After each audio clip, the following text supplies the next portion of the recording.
तो ये हमारे 3 खास मेहमान हैं जिनसे हम चर्चा करेंगे, जानेंगे इनके सफर के बारे में। मैं अपनी सहयोगी प्रेरणा मिश्रा को भी मंच पर बुलाना चाहूंगी ताकि इस सफर को आगे बढ़ा सके और जान सके कि कैसे इन तीनों खास लोगों ने काम किया है और कैसे लगातार उद्योग को आगे बढ़ाने का काम किया है, कैसे इनका सफर रहा है शून्य से लेकर के शिखर तक। तो ये जानेंगे हम अपने इस पैनल के जरिए। ओवर टू यू प्रेरणा और शर्मन जी।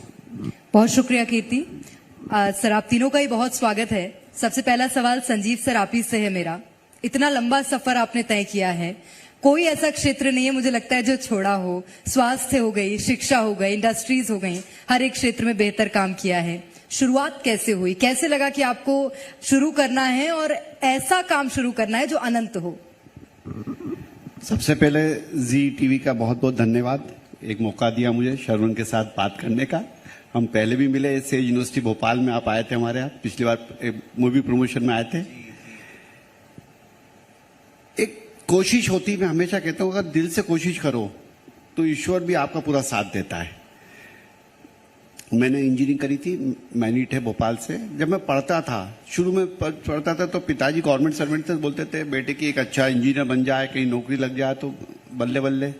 तो जैसे से मैं बड़ा हुआ, मैं 4th ईयर में आया, हमारा 5 ईयर कोर्स था, मुझे लगा कि नहीं, नौकरी नहीं करनी है, कुछ ऐसा करना है जिससे मैं कॉन्ट्रीब्यूट कर सकूं अपने देश के लिए, अपने परिवार के लिए, अपने समाज के लिए। तो क्या करा जाए? तो मैंने रियल एस्टेट से शुरुआत करी 84 से, और धीरे धीरे फिर हमने स्कूल डाले, फिर सेज इंस्टीट्यूट डाला, हमने यूनिवर्सिटी डाली, सेज यूनिवर्सिटी डाली, हमने सेज अपोलो हॉस्पिटल डाला, सेज इंटरनेशनल स्कूल डाला, इंफ्रा सेक्टर में आया। हम बहुत सारे सेक्टर्स में काम कर रहे हैं। बस एक ही पेशेंस के साथ काम करता हूं, जो करूं शुद्धता से करूं और सबको साथ लेके करूं। भले मोदी जी कहते हैं सबका साथ सबका विकास, परंतु ये उनका राइट नहीं, सबका राइट है। सबको साथ लेके चलता हूं। मेरे ग्रुप में करीब करीब 5000 डायरेक्ट पर्सन मेरे साथ इन्वॉल्व हैं, करीब 15000 इनडायरेक्ट हैं, 35000 स्टूडेंट्स काम कर रहे हैं, करीब 5 लाख फैमिली से हम डायरेक्टली अटैच है। तो एक ही रहती है कि जो मेरे साथ जुड़ा है वो हर हाल में खुश रहे, सच्चित आनंद में रहे, मैं भी रहूं, उसको भी रहने दूं। संजीव जी, मेरा अगला सवाल आपसे है। सर, आप एजुकेशन सेक्टर को आगे चलते हुए in the near future how do you see it progressing, और खास करके ऑफ कोर्स सेज अपोलो और सेज यूनिवर्सिटीज किस तरह आगे बढ़ेगी? किसी भी चीज को आगे ले जाने के लिए नॉलेज इज मस्ट। सरस्वती देवी की कृपा चाहिए ही चाहिए। और हमारे तो धर्म में कहा गया है विद्यार्थी ददाति विनयम, तो हमें विद्या तो बहुत ज्यादा नीड है, क्योंकि हमारा मूल सिद्धांत है कि हमें जैसे सक्सेस कैसे मिलेगी, तो विद्या के थ्रू ही हमें सक्सेस मिलेगी, धर्म के थ्रू सक्सेस मिलेगी, संस्कार के थ्रू सक्सेस मिलेगी।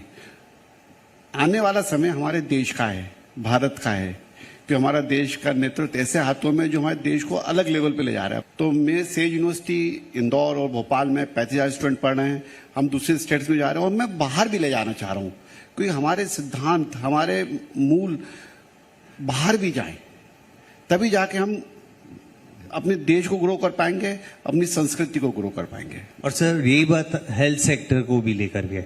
यस, जैसे मैंने भोपाल में सेज हॉस्पिटल शुरू करा, अपोलो के साथ टाई अप करके ओएनएम पे दिया है, अपोलो सेज हॉस्पिटल 350 बेड का बनाया है, एकदम एक्सीलेंट हॉस्पिटल बनाया है। और मैंने एक ही चीज वहां पर हमारे जब भी बात करता हूं कि हमें प्योरिटी के साथ काम करना है और समर्पण भाव के साथ। हमें एक ही इच्छा है कि हम हैप्पीनेस पे काम करें।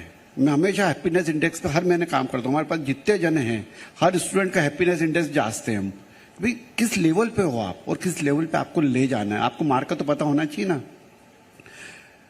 एक कोशिश है कि और हॉस्पिटल चेन बनाई जाए, कनेक्ट करा जाए, एक दूसरे हॉस्पिटल से कनेक्ट करा जाए। अभी हमने 10 सिटीज में हमारे सेज इंफॉर्मेशन सेंटर्स खोले हैं, ताकि कोई गांव का पेशेंट है तो उसको कुछ तकलीफ हो तो वो इमीडिएटली हमारे वहाँ पर एक ऑफिस है, वहाँ पर आएगा और अपोलो सेज हॉस्पिटल में फोन करेगा, वहाँ के डॉक्टर्स उनको गाइड करेंगे, जो भी गाइड कर सकता है। जरूरत होगी तो हमारी यहाँ की एम्बुलेंस जाएगी, उनको पिक करके इमीडिएटली लेके आएगी, और जो कर सकते हैं उसकी तकलीफ दूर करने की दिल से कोशिश करते हैं। बढ़िया सर, बहुत बहुत बढ़िया। संजीव जी, आपकी ओर आऊंगी। जिस तरह से हम देखते हैं सेज यूनिवर्सिटी में जो एजुकेशन का पैटर्न है, वो आप सिर्फ देश के हिसाब से ही नहीं, फॉरेन कंट्रीज से भी प्रेरित होकर ला रहे हैं, क्योंकि सेज यूनिवर्सिटीज में बहुत सारे आपके परिवार के जो युवा हैं वो भी काम कर रहे हैं, वो भी आइडियाज देते हैं। इंफ्रास्ट्रक्चर से लेकर एजुकेशन पॉलिसी तक हर एक चीज वहां पर नई है। अभी फिलहाल कोई नवाचार हो रहा है क्या सर? बहुत सारी साहब, आज मैं इंदौर की सेज यूनिवर्सिटी से भी आ रहा हूँ, वहाँ बहुत सारी नई चीजें करके आ रहा हूँ। जैसे मेरे दोस्त बता रहे थे कि वो ड्रोन पे कर रहे हैं, तो हमने भी ड्रोन का आज से कंसीव करा है कि ड्रोन पे हम भी बड़े लेवल पे सर्टिफिकेट प्रोग्राम्स करें, बड़े लेवल पे चीजों अडॉप्ट करें। और एक प्लेन्स बहुत आ गए, आने वाले समय एविएशन का है, तो ये 2 प्रोग्राम आज ही शुरू करके आया हूँ मैं, आज ही उसकी नींव रख के आया हूँ। तो ऐसे बहुत सारी चीजें कर रहे हैं हम। इंटरनेशनल लेवल पे हार्वर्ड से हमने टाई अप करा है, बहुत सारी ग्लोबल यूनिवर्सिटी से टाई अप करा है। बहुत शॉर्टली हम MOUs कर रहे हैं कि 1-2 साल यहाँ पढ़ लो, 1 साल वहां पढ़ लो, एक साल दोनों पढ़ लो। तो हम ऐसे चीजें तो करनी पड़ेगी आपको। अगर टॉप 100 वर्ल्ड की यूनिवर्सिटीज में आना है, जो कि इंडिया में अनफॉर्चुनेटली नहीं आ पा रहे हैं, और IITs अब करने, तो हम भी क्यों नहीं कर सकते? IITs तो गवर्नमेंट के साथ बहुत सारे कंसेंट्स होते हैं, प्राइवेट तो आप 10 लोग बैठे main board member, take the call. कुछ सोच चाहिए, बस सोच चाहिए और कनेक्ट चाहिए। और दोनों अब आज के टाइम कनेक्ट तो बहुत आसान हो गया है। पहले होता था कि साहब फोन लगाने में भी 2-2 घंटे लाइटिंग कॉल लगा के बैठे हुए हैं और अमेरिका से कनेक्ट कर रहे हैं, और होता नहीं था। अब तो सेकंड्स की बातें होती हैं। आने वाले समय और फास्ट होगा, माइंड से मैपिंग होगी और माइंड से बातें हो जाएंगी चीजें। AI आ गया, आर्टिफिशियल इंटेलिजेंस पे भी हमने बहुत सारे नए कोर्सेज शुरू करें, क्योंकि आने वाले समय के अनुसार अगर आपने अपने आप को नहीं ढाला और अपने स्टूडेंट्स को नहीं ढाला तो आप कॉम्पीट नहीं कर पाओगे। बहुत तेजी से पूरा एजुकेशन सेक्टर में बदलाव आ रहा है। NEP नई पॉलिसी आई है, न्यू एजुकेशन पॉलिसी हमारे भारत में इंप्लीमेंट करी गई है, उसको हमने फुल इंप्लीमेंट कर दिया है। क्योंकि पढ़ाना नहीं, अब याद नहीं कराना। पहले टाइम तो हम याद कराते थे कि अकबर कब मरा था, कब जिंदा हुआ था, मोहनजोदड़ो क्या था, कोई नहीं। आज तो हर चीज मोबाइल पे। आप हमें रीजनिंग के साथ करना है कि कैसे बना ये फार्मूला। हम ओम्स नियम नहीं बनाने, हमें पाइथागोरस पे, हमें ये देखना है कि कैसे इसका इम्प्लीमेंटेशन होगा, कहाँ पर हम इसको यूज करते हैं। हमें बच्चों के अंदर IQ डेवलप करना है, हमें स्टूडेंट के अंदर एप्टीट्यूड डेवलप करना है, क्योंकि वही चीज आगे रहेगी। बाकी हर चीज तो मोबाइल पे, वो मोबाइल आपके हाथ में हर टाइम रहता है। नॉलेज नहीं चाहिए हमें, उसको नॉलेज को कैसे यूज करना है, दैट थिंग रिक्वायर। तो हमारे सेज यूनिवर्सिटी के हर स्टूडेंट को, सेज ग्रुप के हर पर्सन को अपडेट करते हैं every time. Wonderful sir, wonderful. और आज के यूथ को तो 100% एडवांटेज है to access the internet and get all the information. It's now about how to get to the core of the thing rather than getting the upper layer of it, which is just the information. Yes. है ना? तो अच्छी बात। All the best to all 3 of you all, and wishing to see our success story grow taller and bigger with each passing year.